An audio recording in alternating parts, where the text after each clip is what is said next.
dreads and how.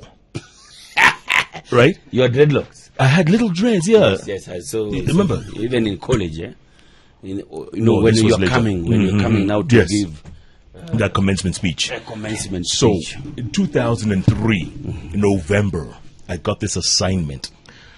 Mount Kilimanjaro was fast losing its snow. And scientists had predicted that by the year 2020, there would be no snow on top of Kilimanjaro. This is back in 2003, 14 years ago. So CNN gave me an assignment.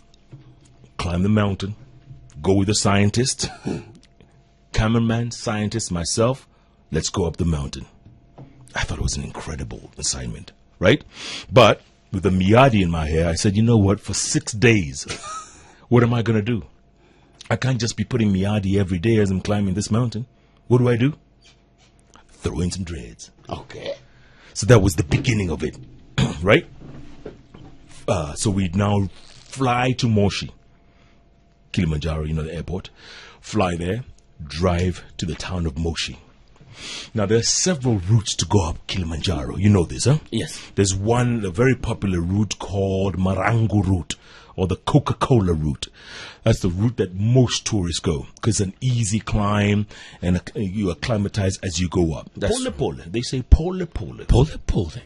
The route we took, which was more scenic and better for filming, because you go through different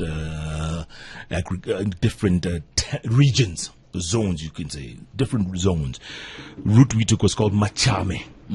Yeah. Right? And, you drive to Moshi, and then you drive to the Machame gate. I'm telling you, Jilas, it was unbelievable. The journey takes you through thick, dense forest. As you're climbing up, thick, dense forest. We had a crew of about 15 people carrying tents. What? 15 guys. Tents, nini, water, food, the works. We had the chef in there. We had a whole shebang. And then there was a cameraman, Chris Matlock, Canadian guy, myself, and then this German professor, scientist, who was actually going to check the temperatures all the way at Uhuru Peak. So we had to eventually, film ourselves over there. We had to make it. We had no choice. So first night we sleep at Machame camp. No, from Machame camp we go day 2 to Shira camp. It's called Shira 2. It's about 12,500 feet. We're climbing to last. It's getting colder. The regions it's more plateau now. Less forest, more plateau. Beautiful views. Beautiful. It was nice. From the tops of Kilimanjaro. Yeah, and our guide, what was the guy's name? David. Yeah, David, our guide, kept telling us, you know what? Put one foot in front of the other. Pole, he says. You put one foot, no rush, no running. Because you know what? 1,000 people, more than 1,000 people die while climbing Kilimanjaro every year. More than 1,000 people die every year. Because, the very fit ones, they think, we can run up, we can jog up this mountain. Before you know it, you have air sickness, the equivalent of air sickness. Your head becomes light, no oxygen getting to your brain on time. Before you know it, you've collapsed, you're dead.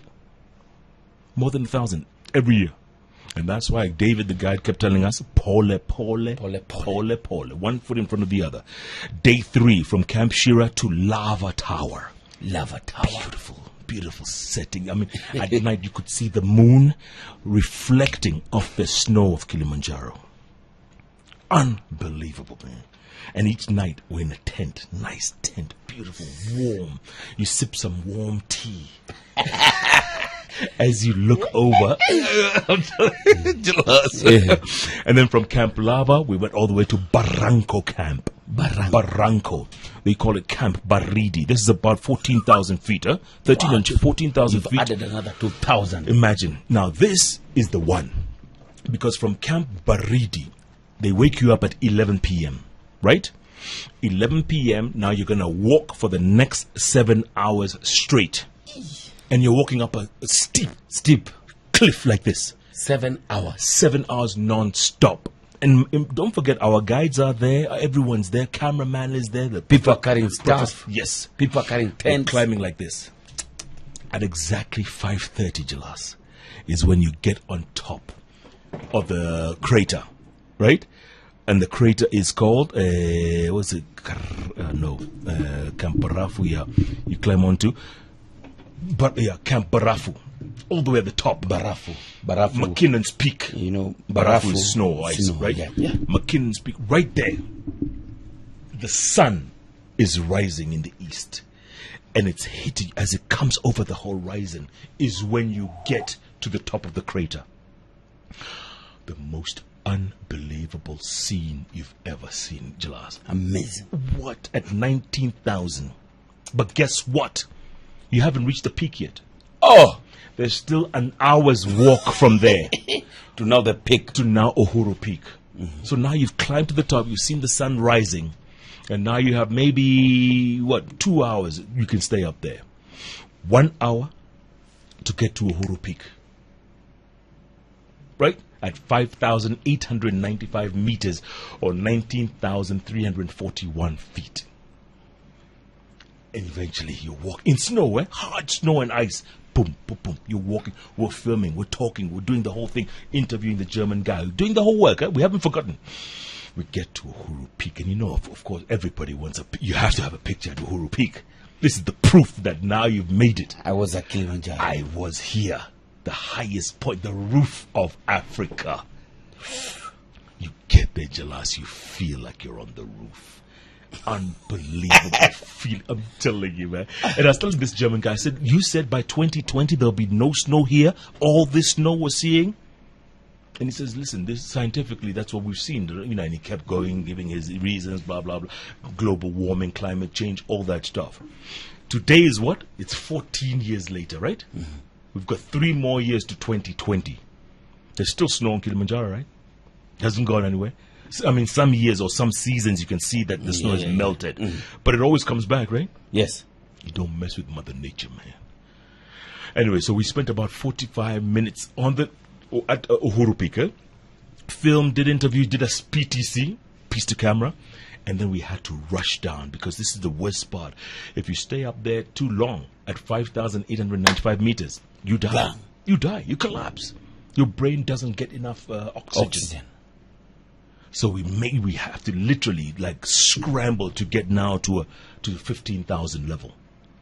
That same day. So it's 4.5 days going up to Uhuru, right? Mm-hmm. From Camp Machame, and then from Uhuru back to Camp Machame, you have to make it back in a day and a half for the entire 6-day trip up and down. But obviously going down is much easier than climbing this thing. But it's tough, man. I mean, I would recommend it. It's a bucket list. If you have anything on your bucket list you want to do, climb Kili. Climb Kili. But you have to be ready for it, man. You have to be ready. And it's always pole. 1 foot at a time, 1 step at a time.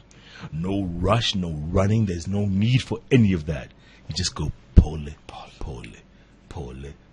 Coca-Cola route is much recommended. The Marango route. Everyone, tourists, everybody takes that route. But if you want scenic view, if you want to see it along the way from dense forest to plateau to lava, all the way to the snow cap. You make me feel like I want to go climb Kilimanjaro now. I'm telling you, you would love it, man. Kili is a thing. The closest I've ever come to Kilimanjaro is when I go to Loitoktok. Flying? No, Loitoktok is just down there. Oh, there. okay. And you can see it right there. Yes, you see it in happy crystal clear. By the way, when we used to leave Kiamba every morning, right? Banana Hill, as we're driving down Banana Hill towards Moshada, those days when Nairobi wasn't as built, those days on a clear day, you could see Kilimanjaro on one side. Beautiful, crystal clear, snow-capped. And then one day, I actually climbed it and got to the roof of Africa. That's what we call a story a day. You're now rocking with the best, man. It's the Hot Breakfast with Jeff and Jalango.